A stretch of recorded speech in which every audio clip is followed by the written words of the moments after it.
Many of the places, temples, monuments, and cities built by our ancient ancestors are still around for us to admire in the present day. However, admiring them doesn't tell us anything about how they were built. The construction techniques and technologies of our ancestors are still largely a mystery to us. And we can prove that with the ancient technological wonders you're about to see in this video.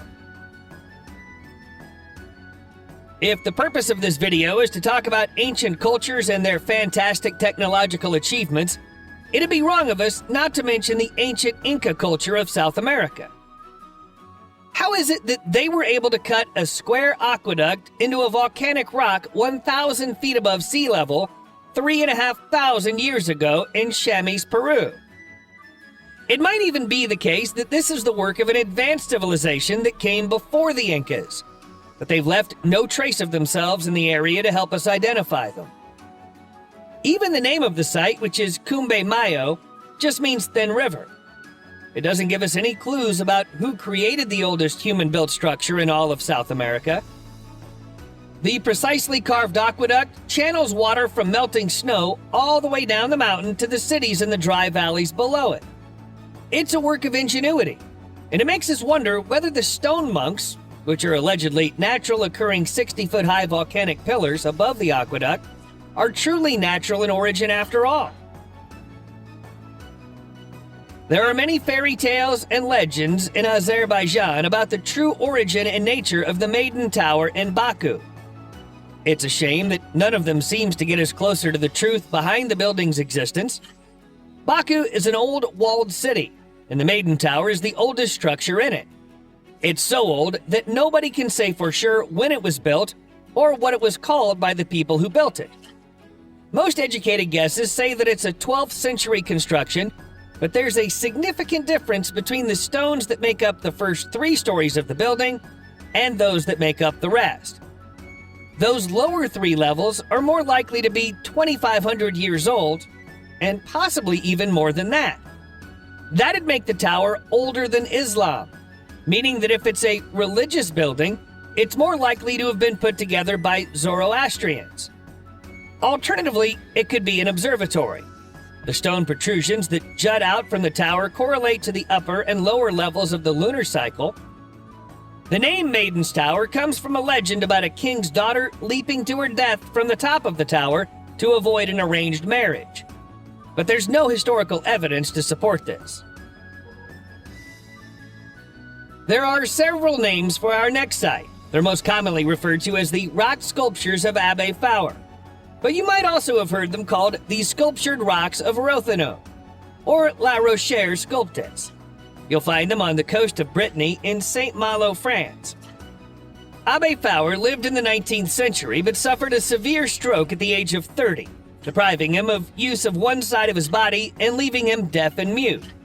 He became a hermit and lived among the cliffs of Rothenau, using the one good side of his body to carve bizarre shapes into the rocks.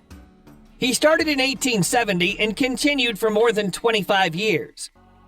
It's thought that he also created an underground gallery of wooden figures, but they were almost entirely destroyed by a fire in 1944. There are over 300 unique stone sculptures at the site, many of which are said to have been inspired by folklore tales of a pirate family called the Rothenau's, after whom the area is named. They were fishermen and smugglers of the 15th and 16th centuries, said to have superhuman eyesight that allowed them to see across the sea for miles.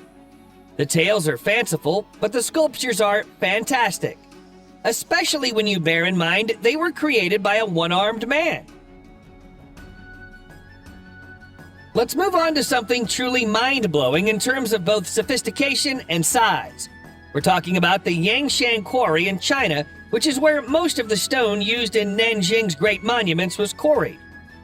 Not all of the stone that was quarried, cut, and shaped here was moved elsewhere, though. Some of it, like its colossal unfinished stele, is still here.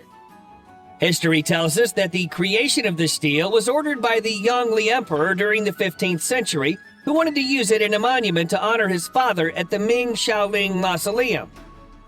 Workers got around to carving out the head, base, and body of the stele before appearing to give up, no doubt somewhat overawed by the size of their creation. The body is 30 feet wide, 15 feet thick, and 150 feet tall. We have almost no idea how they could possibly have carved something so enormous, and there's zero chance they'd ever be able to transport it. We can't help but wonder what convinced them that such a thing might have been possible in the first place. Discovering how to manufacture and mold steel was an important technological breakthrough for our ancestors. But when did that breakthrough occur? Evidence suggests that it happened far earlier than the history books suggest. We say that because there's evidence of metal clamps being used on several ancient temples and megaliths as far apart as Cambodia, Peru, and ancient Egypt, dating back thousands of years. Archaeological evidence suggests that small metal clamps were used to hold large stone blocks together, even in buildings as famous as the Parthenon in Athens. But historians tend to gloss over the evidence because they can't explain it. The clamps' imprints can clearly be seen on several adjoining stones in significant ancient buildings, as is obvious in these images. But the steel itself is long gone. The most likely explanation is that the material was either stolen or used in other construction projects long after the megaliths were built. But the imprints remain in place as evidence that they were once there. Analysis of what appears to be clamp imprints at Puma Punka has revealed traces of platinum, a metal that only becomes liquid at temperatures of over 1700 degrees Celsius. How did our ancient ancestors even get it that hot? Never mind using it in their construction projects. Human beings first began deliberately harvesting olive oil approximately 5,000 years ago. The process works by growing olive trees, harvesting the olives each September, crushing them in a press, and then collecting the golden juice that flows out. In ancient times, olive oil was used for almost everything. It was cooking oil, but also lighter fluid. It was used to make soap, but also to make medicine. Even today, olive oil is the most essential ingredient in most Middle Eastern cuisines. The processes involved in creating olive oil evolved over time, and we can see the remains of one of the most sophisticated ancient oil presses in what's left of a four-roomed house close to the Palace of Tel Hazor in Israel. Parts of the ancient machine have been reconstructed so the process can be demonstrated to tourists. But the core of the oil press is approximately 2,800 years old. It's a lever-based press of a kind that would remain in common use for the next 8 centuries. Stone weights push the lever down, exerting force over a flat stone which crushes a basket full of olives. It might look primitive, but it was effective. There's quite a lot of scientific guesswork involved in the dating the Gopashal rock-cut chain monuments in Madhya Pradesh, India. The carvings, which are sometimes also known as the Gopashal Parvat Jaina monuments, might have been created as long ago as the 7th century. Alternatively, they might have been carved as recently as the 15th century.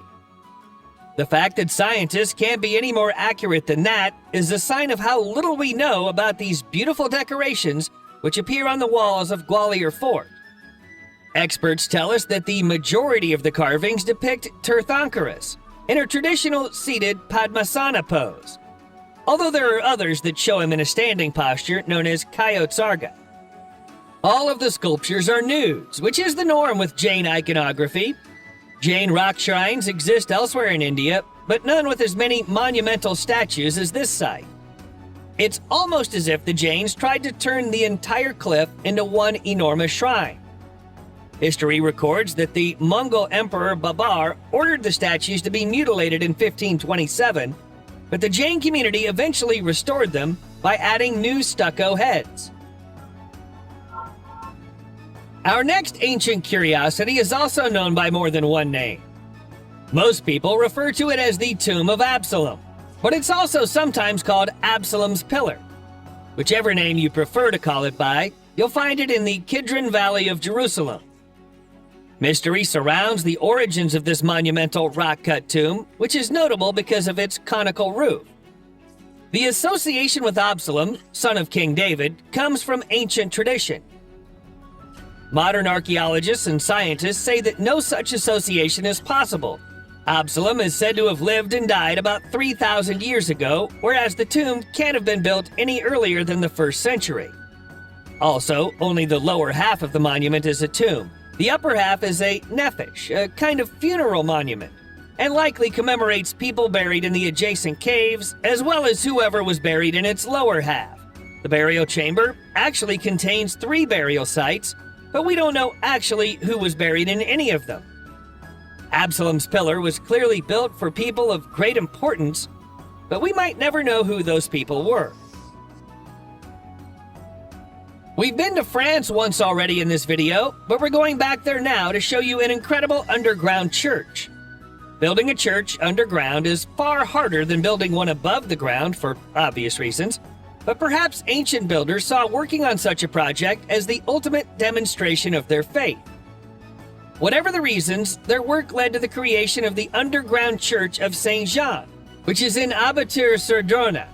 It's the largest underground church in all of Europe. Scientists and archaeologists tell us that the whole church was carved by hand into a solid rock hillside during the 12th century. The style of the church is a little rustic, which is understandable given the methods used to create it, but the scale is impressive. Its main room contains 2 enormous columns supporting a 60-foot-high ceiling, and a hand-carved stairway allows visitors to climb the entire back wall and claim a stunning bird's-eye view of the site from above. Experts think that the church was originally built as a semi-secret hiding place for important religious artifacts.